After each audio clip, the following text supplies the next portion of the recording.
India Australia രണ്ടാം ടെസ്റ്റിന്റെ ആദ്യ ദിവസം കഴിഞ്ഞപ്പോൾ ഇന്ത്യ 150 റൺസിൽ ഓൾ ഔട്ട് ആയിരിക്കുകയാണ്. ഇന്ത്യയുടെ പേരുകേട്ട താരങ്ങളെല്ലാം തന്നെ ഫ്ലോപ്പായി.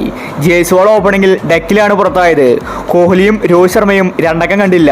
ഇപ്പോഴത്തെ ഇന്നത്തെ ആദ്യത്തെ ദിവസത്തെ ടെസ്റ്റ് കഴിഞ്ഞപ്പോൾ കോച്ച് ഗൗതം ഗംഭീർ ദേഷ്യപ്പെട്ടിരിക്കുകയാണ്. ഗംഭീർ പറഞ്ഞ കാര്യമാണ് നമ്മൾ ഇന്നത്തെ വീഡിയോയിൽ നോക്കുന്നത്. ഇതുപോലത്തെ ക്രിക്കറ്റ് ന്യൂസിന് വേണ്ടി ഈ ചാനൽ മറക്കാതെ സബ്സ്ക്രൈബ് ചെയ്യൂ. ഓസ്ട്രേലിയക്ക് മുന്നിൽ ഇന്ത്യ മുട്ടുമടക്കിയിരിക്കുകയാണ്. ഇതുപോലത്തെ നാണക്കെട്ട ഇന്നിങ്സ് ഇന്ത്യ ഇതുവരെ കാഴ്ചവെച്ചിട്ടില്ല. ആർക്കും തന്നെ ഫോം ആകാൻ സാധിക്കുന്നില്ല. ഇപ്പോഴത്തെ ഇന്നത്തെ ആദ്യ ദിനം കഴിഞ്ഞ് ഗംഭീർ പറഞ്ഞത് ഇങ്ങനെയായിരുന്നു: ഇവരെ കൊണ്ട് ഒന്നും തന്നെ ചെയ്യാൻ സാധിക്കില്ല. കോഹ്ലി, രോഹിത് ശർമ്മ, രാഹുൽ അടക്കം ഒരുപാട് കളിക്കാർ ഇന്ത്യക്കുണ്ട്. എന്നിട്ടും ഇന്ത്യ 150 റൺസിൽ ഓൾ ഔട്ടായി. ഇനിയും ഇന്ത്യ ടെസ്റ്റ് സീരീസിൽ തോറ്റിട്ടുണ്ടെങ്കിൽ അതെന്റെ കുറ്റമല്ല, കളിക്കാരെ കളിക്കാത്തത് കൊണ്ടാണ്. BCCI ടീമിൽ മാറ്റങ്ങൾ കൊണ്ടുവരണം. യുവതാരങ്ങൾക്ക് അവസരങ്ങൾ കൊടുക്കണം. സഞ്ജു, ശ്രേയസ് തുടങ്ങിയ താരങ്ങളെ ടെസ്റ്റ് ടീമിലേക്ക് പരിഗണിക്കണം. ഇപ്പോഴത്തെ ടീമിനെ വെച്ച് ഒന്നും തന്നെ ചെയ്യാൻ സാധിക്കില്ല. ജയ്സ്വാൾ ഡെക്കിൽ പുറത്താകുമെന്ന് ഞാനൊരിക്കലും കരുതിയില്ല.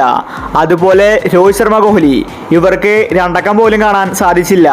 എൻ്റെ അഭിപ്രായത്തിൽ ടീമിൽ മാറ്റങ്ങൾ വരണം. രണ്ടാമത്തെ ടെസ്റ്റ് ഇന്ത്യ കൈവിടാനാണ് സാധ്യത. ഇന്ത്യയുടെ ബാറ്റിംഗ് അതുപോലെയായിരുന്നു. ഓസ്ട്രേലിയ ഇപ്പോൾ മികച്ച കളി കാഴ്ചവെക്കുന്നുണ്ട്. എങ്കിലും ഞങ്ങൾ ശക്തമായിട്ട് തിരിച്ചു വരുമെന്ന് ഗൗതം ഗംഭീർ വ്യക്തമാക്കി. ഇന്ത്യക്കിത് നാണക്കേട് തന്നെയാണ്. 150 റൺസിൽ ഇന്ത്യ ഓൾ ഔട്ട് ആയിരിക്കുകയാണ്. ഇന്നാകെ കൂടി കളിച്ചത് രാഹുലും നിതീഷുമായിരുന്നു. ബാക്കി എല്ലാവരും ഫ്ലോപ്പായി. സാധാരണ ആര് ഫ്ലോപ്പായാലും കോഹ്ലി കളിക്കാറുള്ളതാണ്. എന്നാൽ ഇപ്പോൾ കോഹ്ലിയും ഫ്ലോപ്പായിരിക്കുകയാണ്. സഞ്ജുവിനെ ടെസ്റ്റ് ടീമിലേക്ക് പരിഗണിക്കണമെന്നാണ് ആരാധകർ പറയുന്നത്. സഞ്ജുവിനെ ടെസ്റ്റ് കളിക്കാൻ ഇഷ്ടമാണ്. കോച്ച് ഗംഭീറും അതാണ് ഇപ്പോൾ പറഞ്ഞിരിക്കുന്നത്. വരാൻ പോകുന്ന സീരീസിൽ സഞ്ജുവിനെ ഉൾപ്പെടുത്തും. ഓസ്ട്രേലിയ ഇന്ന് ആദ്യ ദിവസം കഴിഞ്ഞപ്പോൾ 86 റൺസിൽ ഒരു വിക്കറ്റ് എന്ന അവസ്ഥയിലാണ്. നാളത്തെ മാച്ചിൽ ഇന്ത്യക്ക് വിക്കറ്റ് എടുക്കേണ്ടതുണ്ട്. ഇല്ലെങ്കിൽ ഓസ്ട്രേലിയ കൂറ്റൻ ടാർഗറ്റ് നേടുമെന്നത് ഉറപ്പാണ്. അപ്പോൾ ഇത്തരം ക്രിക്കറ്റ് ന്യൂസിന് വേണ്ടി ഈ ചാനൽ മറക്കാതെ സബ്സ്ക്രൈബ് ചെയ്യൂ.